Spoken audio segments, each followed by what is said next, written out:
1900년 12월 26일 폭풍우가 치는 밤, 제임스 하비 선장의 지휘하에 이들이 급하게 향하는 곳은 영국 스코틀랜드 북부에 있는 플래넌 섬. 그 이유는 365일 켜져 있어야 할 등대의 불이 꺼져 있었기 때문입니다. 배가 등대로 가까이 다가갔지만 등대지기는 나오지 않았고, 선장 제임스 하비는 경적을 울리며 주의를 끌기 위해 신호탄을 쏘아 올렸습니다. 하지만 섬에는 싸늘한 공기만 가득했습니다. 안 좋은 예감을 느낀 선장 하비는 등대지기들을 찾으라고 선원 조셉에게 지시했습니다. 등대로 가까이 갈수록 무엇인가 잘못되었음을 느끼는 조셉. 등대의 문은 열려 있었고 그 안의 공기는 축축한 한기로 무거웠습니다. 누군가 급하게 먹은 듯한 반쯤 남은 음식과 쓰러져 있는 식탁 의자. 등대의 시계는 멈춰 있었고 마지막으로 쓰인 등대 일지는 열흘 전인 12월 15일 신은 모든 것을 끝냈다 라고 적혀 있었습니다. 그렇게 새 등대지기는 흔적도 없이 사라졌습니다.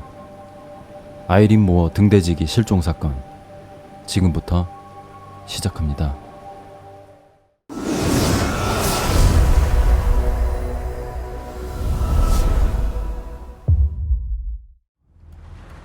영국 스코틀랜드 북부에 위치한 플래넌 섬. 영국은 1895년 당시 전세계 항해 물자 운송량 1위로 증가한 항해 횟수만큼 해상사고도 자주 일어났습니다. 그리고 배가 바위 절벽에서 표류하는 것을 막기 위해 1899년 12월 7일 아이린 모어라는 등대를 건설했습니다. 제임스 듀캅과 도널드 맥아더, 토마스 마셜, 이 세 사람은 아이린 모어의 첫 등대 관리인이자 플래넌 섬의 유일한 주민이었습니다. 1900년 12월 15일 항상 바다를 밝혀주어야 할 아이린 모어 등대가 꺼져 있었습니다.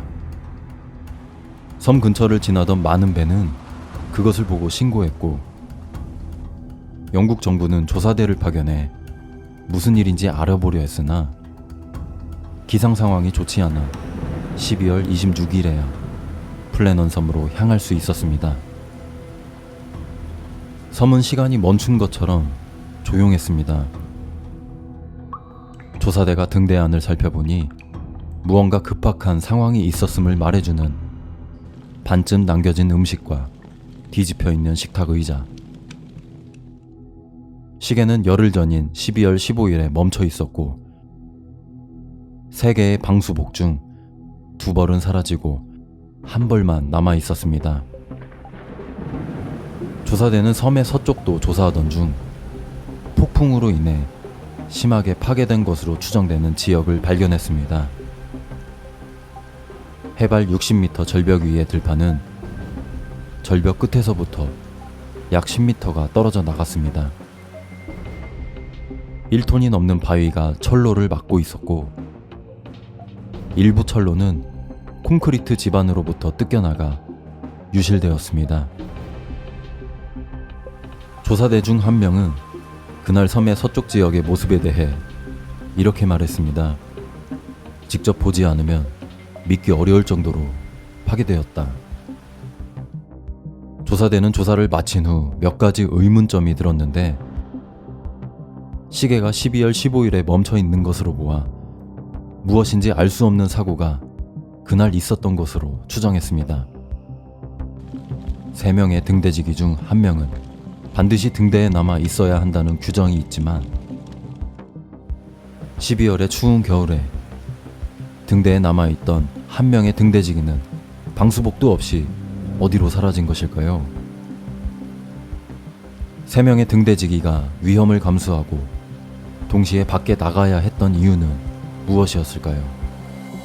어떠한 급박한 상황이 있었던 것일까요? 토마스 마셜이 쓴 것으로 추정되는 등대 일지를 추가로 조사한 결과 12월 12일 내가 20년 동안 한 번도 본 적이 없는 그런 심한 바람이라고 언급했습니다.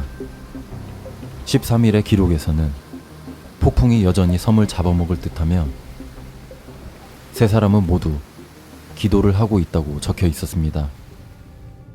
듀캇은 내내 말없이 멍하니 앉아 있었고 메가더는 구석에 기도하며 울고 있었다. 그리고 그들의 마지막 일지 15일의 일지에서는 폭풍은 끝났다. 바다가 잔잔하다. 신은 모든 것을 끝내셨다. 라고 기록했습니다. 시간이 멈춘 그날, 신이 모든 걸 끝냈다는 말은 무엇을 의미하는 것일까요? 실종된 등대지기들의 일지와 파괴된 섬 서쪽 지역을 봤을 때 폭풍이 온 것은 확실해 보이나 문제는 12월 12일부터 14일까지 이 지역에 보고된 폭풍은 없었다는 점입니다. 날씨는 세상이 멈춘 듯 고요했고 섬을 지나간 폭풍은 17일까지 일어나지 않았습니다. 그 이후 등대지기들을 찾으려는 노력이 여러 번 있었으나 모두 물거품으로 돌아갔고 결국 아이린 모어 등대지기 실종 사건은 영구 미제 사건으로 남게 되었습니다. 그들이 실종된 이유에 대해선 다양한 추측들이 있었는데 가장 신빙성 있는 추측은 이안류, 즉 파도가 거꾸로 쳐 사람이 바다로 끌려 들어가는 파도입니다. 서쪽 지역의 협곡에서 폭풍이 치면 바닷물이 동굴로 빨려 들어갔다가 엄청난 힘으로 거대한 파도를 치며 나가는데 3명의 등대지기가 이 거대한 파도에 휘말려 실종되었다는 추측이 있습니다.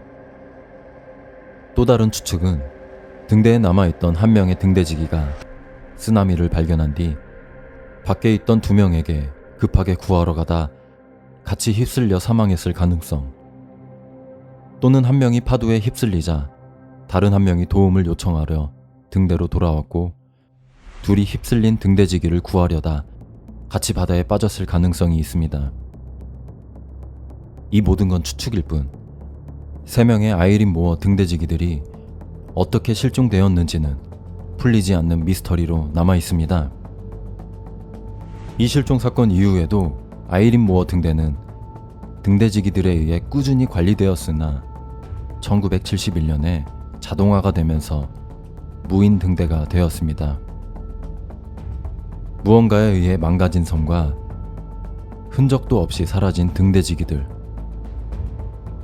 조각이 맞춰지는 것 같지만 맞지 않는 여러 증거들. 알 수 없는 공포에 두려워하며 등대 안에서 기도를 했던 그들. 과연 그들은 어디로 사라진 것일까요? 오늘의 이야기는 여기까지입니다. 여러분들의 의견을 댓글로 남겨주세요.